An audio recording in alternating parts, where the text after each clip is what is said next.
नमस्कार महाराष्ट्र. जसं की तुम्ही स्क्रीनवर बघू शकता, कोचिंग शिपयार्ड लिमिटेड यांच्यातर्फे 132 जागांसाठी ही भरती निघाली आहे. याची संपूर्ण माहिती आपल्याला या ठिकाणी बघायला मिळेल. ही त्यांची ऑफिशियल वेबसाईट आहे. तुम्ही बघू शकता coachingshipyard.in ही त्यांची ऑफिशियल वेबसाईट आहे आणि तुम्ही बघू शकता या रिलेटेडच तुमचं काम असणार आहे. तुम्ही त्यांची ऑफिशियल PDF देखील बघू शकता. तुम्ही बघू शकता इथे कोचिंग शिपयार्ड लिमिटेड यांच्यातर्फे ही भरती आली आहे आणि तुम्ही खाली बघू शकता कोणकोणत्या पोस्टसाठी किती जागा असणार आहे. सीनियर शिप ड्राफ्ट्समन यासाठी तुम्ही एज्युकेशन बघू शकता काय दिलेलं आहे. 3 वर्षाचा तुमचा डिप्लोमा झालेला आहे इंजिनिअरिंगमधून. State board of technical education securing minimum तुम्हाला यामध्ये 60% असेल तर तुम्ही यासाठी अप्लाय करू शकता. पण आता या सर्व पोस्टसाठी त्यांनी इथे एक्सपिरियन्स मागितला आहे. जर तुमच्याकडे 2 वर्षाचा एक्सपिरियन्स असेल ट्रेनिंग ॲज शिप ड्राफ्ट्समन किंवा ड्राफ्ट्समन इन कशामध्ये तर शिपयार्ड इंजिनिअरिंग कंपनी और शिप डिझाईन कंपनी किंवा इस्टॅब्लिशमेंट और गव्हर्नमेंट कंपनी और इस्टॅब्लिशमेंट और सेमी गव्हर्नमेंट कंपनी किंवा इस्टॅब्लिशमेंट किंवा त्यानंतर या सॉफ्टवेअर रिलेटेड तुमच्याकडे एक्सपिरियन्स असेल तर तुम्ही इथे अप्लाय करू शकणार आहात. त्यानंतर दुसरी जी वेकेन्सी तुम्ही बघू शकता सीनियर शिप ड्राफ्ट्समन इलेक्ट्रिकल. 3 वर्षाचा डिप्लोमा तुमचा झाला आहे इलेक्ट्रिकल इंजिनिअरिंगमधून रिकग्नाइज स्टेटकडून तर आणि त्यामध्ये तुम्हाला 60% मार्क्स असेल तर तुम्ही अप्लाय करू शकता. कमीत कमी 2 वर्षाचा त्यांनी एक्सपिरियन्स सांगितला आहे. यामध्ये एक्सपिरियन्स असेल तर तुम्ही या ठिकाणी अप्लाय करू शकणार आहात. त्यानंतर खाली स्क्रोल केल्यानंतर तुम्ही तिसरी पोस्ट बघू शकता सीनियर शिप ड्राफ्ट्समन इलेक्ट्रॉनिक्स. 3 वर्षाचा डिप्लोमा झाला आहे तुमचा इलेक्ट्रॉनिक्स इंजिनिअरिंगमधून किंवा इलेक्ट्रॉनिक्स कम्युनिकेशन इलेक्ट्रॉनिक्स और इलेक्ट्रॉनिक्स इन इन्स्ट्रुमेशनमधून तुमचा डिप्लोमा झाला आहे 3 वर्षाचा आणि त्यामध्ये तुम्हाला 60% मार्क्स आहे. कमीत कमी 2 वर्षाचा एक्सपिरियन्स असेल तुमचा यामधून तुम्ही या पोस्टसाठी अप्लाय करू शकणार आहात. त्यानंतर जी चौथी पोस्ट आहे सीनियर शिप ड्राफ्ट्समन इन्स्ट्रुमेंटेशन. 3 वर्षाचा डिप्लोमा झाला आहे तुमचा इन्स्ट्रुमेंटेशन इंजिनिअरिंगमधून किंवा इलेक्ट्रॉनिक्स अँड इन्स्ट्रुमेंटेशन इंजिनिअरिंग. 60% तुम्हाला यामध्ये पडलेले असतील. 2 वर्षाचा तुमचा यामध्ये एक्सपिरियन्स असेल तर तुम्ही इथे अप्लाय करू शकणार आहात. त्यानंतर जी 5वी पोस्ट आहे ज्युनियर टेक्निकल असिस्टंट मेकॅनिकल. यासाठी देखील 3 वर्षाचा डिप्लोमा पाहिजे त्यांना. मेकॅनिकल इंजिनिअरिंगमधून 60% त्यामध्ये मार्क्स पडलेले पाहिजे. पण इथे 4 वर्षाचा एक्सपिरियन्स त्यांनी या फील्डमधून मागवलेला आहे. ज्युनियर टेक्निकल असिस्टंट यासाठी तुम्ही बघू शकता 3 वर्षाचा डिप्लोमा असेल तुमचा इलेक्ट्रिकल इंजिनिअरिंग और इलेक्ट्रिकल अँड इलेक्ट्रॉनिक्स इंजिनिअरिंग आणि यामध्ये तुम्हाला 60% मार्क्स असतील. मिनिमम 4 वर्षाचा एक्सपिरियन्स यामधून असेल तुम्हाला तर तुम्ही या ठिकाणी अप्लाय करू शकणार आहात. त्यानंतर तुम्ही बघू शकता जी 7वी पोस्ट आहे ज्युनियर टेक्निकल असिस्टंट इलेक्ट्रॉनिक्स. त्यासाठी देखील 3 वर्षाचा डिप्लोमा तुमचा झाला असेल इलेक्ट्रॉनिक्स इंजिनिअरिंग किंवा इलेक्ट्रॉनिक्स अँड कम्युनिकेशन किंवा engineering and electronics and instrumentation engineering आणि त्यामध्ये तुम्हाला 60% मार्क्स असेल आणि मिनिमम तुमचं 4 वर्षाचा एक्सपिरियन्स असेल यामधून तर तुम्ही अप्लाय करू शकणार आहात. आता जी 8वी पोस्ट आहे ज्युनियर टेक्निकल असिस्टंट सिव्हिल.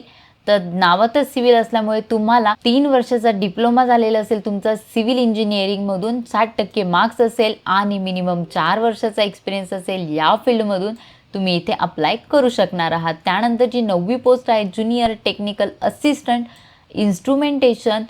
3 वर्षाचा डिप्लोमा पाहिजे इन्स्ट्रुमेंटेशन इंजिनिअरिंगमधून. 60% मार्क्स पाहिजे त्यांना आणि मिनिमम 4 वर्षाचा एक्सपिरियन्स असेल या फील्डमधून तर तुम्ही इथे अप्लाय करू शकणार आहात. आणि जी 10वी पोस्ट आहे तुम्ही बघू शकता लॅबोरेटरी असिस्टंट मेकॅनिकल. 3 वर्षाचा डिप्लोमा इन मेकॅनिकल इंजिनिअरिंग किंवा या रिलेटेड तुमचं शिक्षण झालेलं असेल आणि 60% मार्क्स तुम्हाला असतील आणि जर मिनिमम 4 वर्षाचा एक्सपिरियन्स तुमचा या फील्डमधून असेल तर तुम्ही इथे अप्लाय करू शकणार आहात. त्यानंतरची जी पोस्ट आहे laboratory assistant chemical graduate BSc in chemistry from recognise university. 60% marks असेल. मिनिमम 4 वर्षाचा एक्सपिरियन्स असेल. Metal water oil fuel paint या रिलेटेड तुमच्याकडे जर एक्सपिरियन्स असेल तर तुम्ही इथे अप्लाय करू शकणार आहात. त्यानंतर जी पोस्ट आहे स्टोअर कीपर. यासाठी तुम्ही बघू शकता graduate with post graduation diploma in materials management, त्यानंतर diploma in engineering mechanical and electricals असेल, मिनिमम 4 वर्षाचा एक्सपिरियन्स असेल, स्टोअर किपिंगचं तुम्ही याआधी कुठे काम केलेलं असेल तर तुम्ही इथे अप्लाय करू शकणार आहात. त्यानंतरची जी पोस्ट आहे असिस्टंट, यासाठी बॅचलर डिग्री इन आर्ट्स किंवा तुमचं कॉमर्स झालंय किंवा सायन्स झालंय, तुम्ही इथे अप्लाय करू शकणार आहात. आणि इथे पण त्यांनी मिनिमम 4 वर्षाचा एक्सपिरियन्स सांगितला आहे. MS ऑफिस, एक्सेल, टॅली हे तुम्हाला आलं पाहिजे. आता अप्लाय कधीपासून करू शकता? 26 डिसेंबर 2025 पासून अप्लाय करणं ऑलरेडी सुरू झालंय. 12 जानेवारी 2026 ही अप्लाय करण्याची शेवटची तारीख असणार आहे. आता कोणत्या पोस्टनुसार किती जागा आहे तुम्ही इथे बघू शकता. इथे संपूर्ण माहिती दिली आहे. एकूण 132 जागा आहे. सर्वात जास्त जागा या ज्युनियर टेक्निकल असिस्टंट मेकॅनिकल यासाठी 36 जागा आहेत. त्यानंतर असिस्टंट यासाठी 34 जागा असणार आहे. बाकी कॅटेगरी वाईज कोणत्या पोस्टसाठी किती जागा आहे त्याचं त्यांनी इथे डिवायडेशन दिलेलं आहे, तुम्ही बघू शकता. आता तुम्ही इथे बघू शकता पे स्केल किती असणार आहे. तर बेसिक पे तुमचं 22,500 पासून 73,750 एवढं असणार आहे. त्यानंतर या पोस्टसाठी 23,500 ते 77,000 एवढं असणार आहे. आता तुम्ही बेसिक पेमेंट म्हणजे 22,500 असेल तर तुम्हाला DA हा 11,655 मिळेल. त्याच्यानंतर HRA हा 4,500 मिळेल आणि दुसरे जे अलाउन्स आहे ते 2,400 मिळतील. म्हणजे तुमचं टोटल पेमेंट हे 41,055 रुपये असणार आहे. त्यानंतर जे 23,500 बेसिक पेमेंट असेल त्यासाठी DA हा 12,173 मिळेल, HRA हा 4,700 मिळेल. त्याच्यानंतर बाकीचे जे अलाउन्स आहे ते 2,400 म्हणजे 42,773 एवढं तुम्हाला टोटल पेमेंट मिळणार आहे. आता त्यानंतर तुम्ही बघू शकता सिलेक्शन प्रोसेस तुमची काय असणार आहे. तर फेज 1 मध्ये तुमची ऑब्जेक्टिव्ह टाईप ऑनलाईन टेस्ट होणार आहे आणि फेज 2 मध्ये तुमची प्रॅक्टिकल टेस्ट होणार आहे. जी फेज 1 मध्ये ऑब्जेक्टिव्ह टाईप टेस्ट असणार आहे तुमची ती 70 मार्काची असणार आहे. फेज 2 मध्ये जी तुमची टेस्ट असणार आहे ते 30 मार्काची असणार आहे. अशी टोटल 100 मार्काचं तुमचा इथे एक्झाम असणार आहे. ऑब्जेक्टिव्ह टाईप क्वेश्चनमध्ये तुम्ही इथे बघू शकता general knowledge, reasoning, quantitative aptitude, general English यासाठी प्रत्येकी 5 मार्क्स असणारे आणि डिसिप्लिन रिलेटेड यासाठी तुम्हाला 50 मार्क्स असणारे आणि जी दुसरी टेस्ट असणार आहे ती 30 मार्काची असणार आहे. अशी टोटल 100 मार्कांचा तुमचा इथे पेपर असणार आहे. या रिलेटेड सिलेबस पण त्यांनी इथे त्यांची PDF दिली.